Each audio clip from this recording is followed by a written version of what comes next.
What is up, Expo Stage? How are we all doing? We've done it. We've reached the end of the first day of Insomnia 57. I'm proud of you. We've got through it, and we've had fun as well.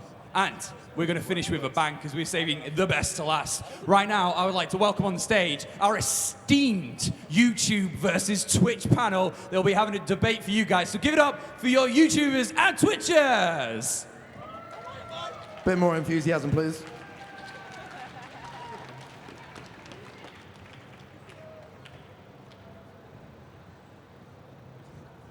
Big crowd, lads. Give us a wave for the vlog. Come on. Give us a wave. Awesome. Alrighty, so this is the YouTube and Twitch career panel. How it's going to work is basically we're going to talk about a bunch of topics, and we're all just going to pitch in on what our thoughts are of them. So just to start us off, in case you don't know anyone on the panel, we'll start off with some introductions. If you want to kick off, Adam. I'm Adam, known as Boaty. I am a RuneScape streamer and YouTuber. I've been in YouTube for about 5 or so years now, and I've been streaming on Twitch for 4 years, and I've been full-time for just over a year now. My name's Luke. Why do I always sound the loudest? My name's LT Zonda on Twitch. I also do YouTube, but I'm very lazy with it, so don't expect YouTube videos. Hi, my name is Rachel, also known as the Miss New Zealand. I used to do YouTube videos, but now I do streaming on Twitch, and I stream RuneScape. My name is Dan. I've got a channel called Silent Core, and I cover sort of gaming news, tutorials, and tips and tricks. My name's Alex. I'm known as Brentai. I do sort of like out there sort of different style challenge game sort of style videos. I've been doing it for about 4 or 5 years now as well. My name's Fred. I do a channel called 0.4. We do GTA 5 and Fallout 4 videos, mainly Easter eggs and secrets and stuff on YouTube like that. Yeah. So just before we start, I have interest. Put your hand in the air if you're a YouTuber. And put your hand in the air if you're a streamer. Twitch streamers! There we go! Enthusiasm! I love it! All right, guys. So we're going to kick off, and tell us why you guys choose Twitch. What do you love about it? Wait, so I'm on the, this is the Twitch one. Twitch Pros, right. Why do you like Twitch? Okay, so yeah, my YouTube's dead anyway. I've not uploaded a video for like 2 months, so. Why do I choose Twitch? First of all, it's the best live stream site, hands down. Hitbox, no. I feel one of my utter favorite things of Twitch, and this is gonna be a surprise for some people that potentially watch my streams, is the direct contact to your viewers, your Twitch chat. It is the best thing ever, and I constantly say I think I have the best chat on Twitch. Some of you might argue, I don't mind. My chat is incredible, and I love it, although it's very, very spam-based. But I just love that direct contact where people know everything about my life, and then when I meet them in person, I'm just the same guy. It's amazing. So that's one of my favorite things about Twitch. I'm going to follow on from the same sort of thing, because that's what I love, the direct interaction. And the thing is, if you're streaming like 8 hours a day, and that's a long time, like people see you from your progressive bit at the beginning of the stream where you're friggin' hyper, and then by the end of the stream where you're like, lads, I want to go to bed, I can't be honest anymore. I like that. I like how you guys can see exactly how we are throughout the whole day, every day. It's not like a 15-minute segment video or an hour or like even a minute. It's you guys literally know us identical. Like you know everything about us, like from when I get headaches to nosebleeds, and yeah, it's silly stuff like that. I love that. It's kind of cool. Yeah. I'm kind of the same thing. I just really love the chat interaction. Like, getting to know your viewers is the best thing ever. So we're going to counter that and say what we love about YouTube. So one of the best things that I like is you have the rewarding factor. You say you spend like 15, 20 hours on like one set video, and you've grinded the edit and you want to get it perfect, and then the feedback you get from putting all that reward and work in is one of like the most satisfactory things that I feel, definitely anyway. Yeah, I agree with you as well on that. Like, if you put loads of effort into a video, you can see it in the likes and the ratings. But also something I really like about YouTube is you can schedule videos as well. So say if you wanted to take a break or something, you could work in advance, schedule loads of videos, and have that break whilst you are still technically kind of working on your channel, so nothing goes dry. On Twitch streaming, that's a bit more difficult. So if you are looking at being a YouTuber or a streamer, I mean, if you're thinking about doing it full-time, 24/7, be a streamer, but as a YouTuber, you're allowed to have those breaks every now and then, and I don't think it hurts as much if you're allowed to schedule videos and stuff, but that's one good thing about YouTube. Sure, I think I don't know about you guys, but I think I like about YouTube is if I mess up, I can edit it out. You guys are kind of screwed. Yeah, it's very true. Like, if something bad happens on your stream, I've had a few bad things happen. I've had a couple of drunk streams. Things have gone a bit wrong. Obviously, in YouTube, yep, you can get rid of all the bad things, which is obviously a very good thing. On Twitch, it's odd-shotted the second it happens. Yeah, definitely want to touch on the whole drunk thing, because I sort of cover a lot of drunk gamings as well. And like the boo-boos or the bits that I make mistakes on, I can easily just cover up in the edit, and I can get rid of that and just make it the best it can be. Whereas when you do it live, you've literally stuck with what you've done is what everybody's going to see and be broadcast to. So you've got that, like, the variety just to change it up and make it different and really just like make it the best you can be with that.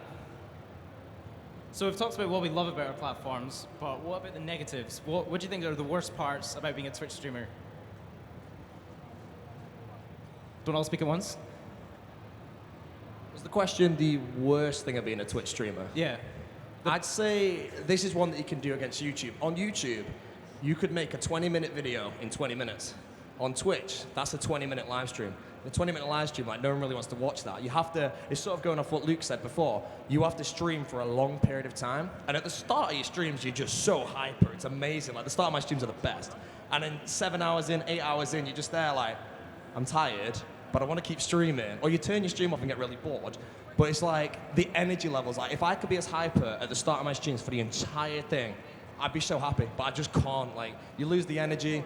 The stream's still enjoyable, but it's not as good as the start. And I feel like as the stream starts, it slowly degrades throughout.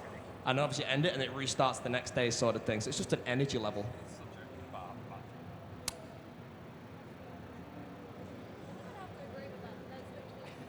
No negatives. Twitch wins.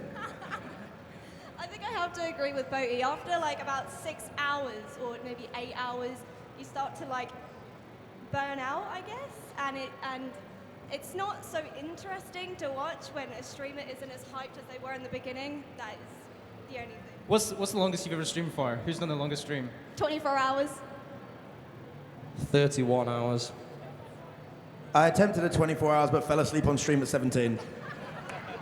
Good effort. I pride myself on the effort. So we're going to be giving our negatives on what the worst part of being a YouTuber is. Yeah, sure. I think a really bad thing about YouTube is, it sounds really bad, but I mean, say for example, if one YouTuber doesn't like another YouTuber, their audience can see that, and their audience will start maybe like sticking up for a YouTuber, for example, and then going over to that video and just raiding it with dislikes. And for any YouTuber's perspective, if you put hard work and time into a video, then having thousands of dislikes from someone who just purely doesn't like you, that can hurt on YouTube. Now, on Twitch, I'm not sure if it works in that kind of way. Maybe you get like mean comments or something, but on YouTube, it can seriously affect someone else's channel just by having another person dislike you, for example. So, I mean, that's a negative about YouTube, I guess. In terms of the platform, it's a really good platform. It allows you to create your own schedule, and for as long as you keep that on time, you're good. But another negative is also you have to maybe stay relevant in what you're doing. So that means you have to keep basically making videos and trying to find ways to be relevant in what you are doing, or else you will not be relevant. So in order to create a career on YouTube, you have to pretty much stick at it and just kind of be relevant in what you're doing. So that's also a negative in terms of time consumption and stress, but apart from that, it's pretty good. Yeah, touching on what Fred said, the whole sort of like trying to stay relevant. Whereas on Twitch, you know, you go to the games category, you see everyone in order of the viewership, and you can just pick who you want or what you want to watch. On YouTube, it's kind of very sort of like clickbaity. People tend to click things that they look really good and then maybe turn out to be not what they expect. And you've got to kind of stay relevant and have, you know, things that you're looking for, and just maybe your thumbnails, your titles, everything. They have to be what people want to see, because if not, then they're not going to click on your videos at the end of the day. So what do you think is harder, to stay relevant on YouTube or to stay relevant as a Twitch streamer? I think a lot of the times with Twitch, people obviously want to watch like the newest games and stuff like that, and it can really depend. Like when obviously I kind of built my channel and my audience from GTA, which at the time everyone was like, oh my god, this is crazy, but everything, like, you can't, the thing with Twitch is, I suppose, which, like, when you're streaming 8 hours a day, like, people aren't going to want to watch that full 8 hours. Like, and especially if you're playing the same games all the time, some like some people may come along and they might be new and they might love it, but then your older viewers might be like, oh, I kind of want you to play something else. It's difficult to I wouldn't say, like, staying relevant is a bit of a difficult thing on Twitch, because you're always kind of going up and down with, like, whether or not it's a new game or it's an old game, and playing different games. Every day is like a different, like obviously you have your main following, but like some people may only come in for some games and some other games, so yeah, it's a weird one, unless like your lyric. Yeah. So I guess this is more of a question for Adam and Rachel. You guys stream a game that's been out for forever, RuneScape. How's that different for staying relevant in RuneScape compared to staying relevant with, you know, covering upcoming games that are always new and hyped about? You know, is it different?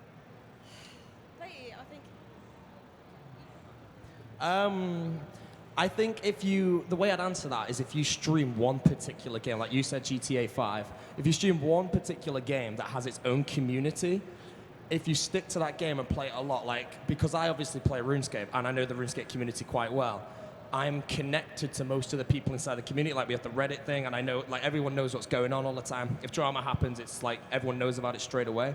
I'd say to stay relevant in a community like that, I feel like it comes down to how entertaining you are, really. I mean, like, there's new streamers that pop up every single day, and it just takes them getting to, like, the top. And then people watching them, they find it's, like, interesting. Like, and then as long as, like, your streams are still as good as they were and everyone still enjoys them, like, I'd feel you'd just be relevant for quite a long time. It all comes down, I think, in certain communities to people actually enjoying watching the game or watching the streamer. Like, why are people there? Do they want to watch the content, or do they want to watch the streamer or something like that? I mean, the thing for us YouTubers is if we take a break, we want to go away for the weekend, want to go away on a holiday for 2 weeks, we can sort of schedule it to sort of make it look like we're not actually away. People don't really know. But for you guys, you know, what do you do when you want to take a holiday?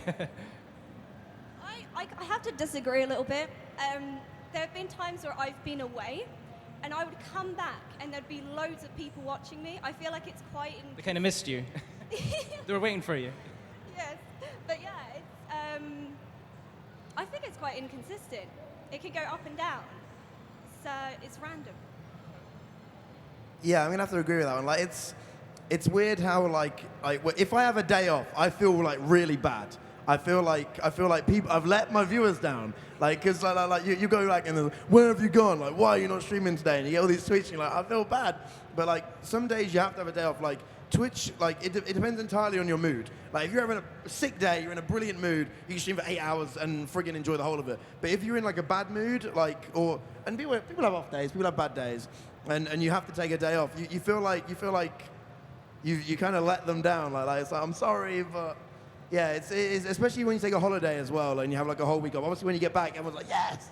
But like in that meantime, you're like you feel like, and like I know a lot of people say that they don't care about it, but I think secretly deep down you do. You do want to keep growing and developing your channel and your community. And when you have a whole week off, obviously on YouTube you can schedule stuff. You've got old videos that will grow your channel and bring in new people as you're off. But on Twitch, if you're not streaming, you're not growing. So it's if you feel like. You feel very lazy if you have a day off. I hate that. I hate it. That's definitely one of the preferences I feel definitely over YouTube over Twitch, is the fact that if I know I'm coming down with being ill or know I've got something ahead, I can plan ahead of time and definitely sort of like schedule my videos to go up so that when I'm away, I don't have to worry about, I've got to get this video ready or this ready. I know that when I'm away, it's going to go up and I'm still sort of growing my community and growing my audience. So do you think that you can run successfully a YouTube channel and a Twitch channel at the same time, or is that too much work? I know, Adam, you've got a really popular YouTube channel that you upload pretty regularly on. Like, is it possible to do both and be successful at both? Or do you have to, like, focus on one? It depends how it works, really. I mean, you could stream on Twitch a game, and then you could take the footage while playing the game on Twitch, be recording it, and then afterwards you can edit it and make a YouTube format of it. So if you do like an 8-hour playthrough of a game, record the whole thing and stream the whole thing. You've done an 8-hour live stream. You got an 8-hour recording. You then edit that into like, I don't know, 10 videos of 20 minutes each by cutting out all of the parts that don't need to be there. And you can technically be streaming and working on YouTube at the same time. It's something what I do because I work on my RuneScape videos while I'm streaming. It just takes me so long to create one video from the content. Because I thought like RuneScape's a game where 10 hours of playing it will get you one level. And that's like 10 seconds of footage for me, so it's really difficult to keep them both going. But overall, no, I mean, if you stream, you can record at the same time, and you can actually work on both of them basically simultaneously. Yeah, it's difficult. Like for me personally, I've had a YouTube channel that I've owned for like 7 years now, and have been majorly inconsistent. But when I kind of got into Twitch, I found it a lot more enjoyable to do, and I like doing it live. I didn't like, and when I do my Twitch streams, I'm kind of like obviously hype and chilled out. But when I make a YouTube video, I kind of want to make it more like a show type thing. But when I do Twitch, obviously for 8 hours, it's difficult to then clip that into like a show. So when I do my own YouTube videos, I have them separate from my streams. I tried to do stream highlights, and it never really worked for me personally. But I think to be able to do both at the same time successfully, you've got to work hard, and I'm lazy. Yeah, I have to completely agree. You've got to work really hard to have both. I think from what I've seen is if you are planning to stream and make YouTube videos at the same time, it is possible, I guess. People have done it, but it's a lot of time to do. And I think in order to do that process, people have to enjoy watching you as a character. It's not as much, I want to stream, I want to do YouTube. They have to enjoy kind of you and your personality. And it doesn't really matter where you put your videos. If they enjoy you so much, then you can stream on any platform. You could put videos on any platform as long as you had a social media base where you could control where your viewers are and where you could notify them where like you're going to or where you're posting videos or streams. That's basically the main thing. So I think as long as they're watching you, you could stream, make YouTube videos, but of course it'd be very time consuming, but it can be done and people have done it. Yeah, I don't know about you guys, but I find being mostly a YouTuber, when I want to do a live stream, I find it almost... when I do a live stream, it's like almost taken away from a few videos I could have made doing that one live stream. So like when YouTube is my main platform, I find it quite difficult to balance both. Yeah, the next topic I have is for sponsored gaming content. So like working with brands or doing sponsored videos or working with games companies if they want to sponsor something. Do you find it harder on Twitch to do a sponsor rather than doing a sponsored video on YouTube? Well, I mean, I feel most of the sponsorships go down for games that like are competitive in a way. And the game I play, RuneScape. Now, there is a Deadman tournament that's coming up, which is obviously competitive. But like, I think most sponsors, and I can't speak on behalf of them, obviously, I think they look for that competition and all that. And in RuneScape, it's not really there. I mean, I don't actually have any sponsors at all on Twitch, so it's probably better for me not to answer this question. I just realized. I'm a massive sellout. I have a few sponsors. You guys know that. But no, like I think the thing is, for me personally, I'm not like a massive channel. I don't get like crazy amounts of viewers. I have a small sub base. So for me personally to do this as a job, I do need sponsors. And like I'm probably one of these people who's happily open to talk about it. Like obviously some people try and hide it and like try and not do it. But people know. You can click below my stream. So basically on Twitch, in terms of sponsorships, you have like advert spaces below your stream, which obviously companies will like hire out supposedly for like an image of their stream. I think as long as it's something that's relatable to your stream, like for instance, I have Green Man Gaming, which is a company that sells video games. So for me personally, I get my viewers a 20% discount and I make like a % back. But it all adds up. The shameless plug, boys. Use code Zonda. No, I'm only joking. But like, I think the thing with Twitch as well is it's nice because it's not directly in your face. Like for instance, like when you come to my streams, I'm not sat there at the beginning of the thing going, check out Green Man Gaming. It's more like yo, it's below the stream. You want to check it out? Go crazy, do whatever. So it's kind of a nice way to like get involved with companies, advertisers, sponsors, and without trying to throw it in your audience face, like buy this. So I kind of like that. It means like if they want to check it out, they can. If people don't want to check it out, they're not like forced to, and it's not kind of like, I know in like YouTube videos, a lot of times you say, check out the link in the description and stuff like that. So I kind of like the idea of it being more kind of in the background, but still there and still supporting the streamer and helping us do this as a career.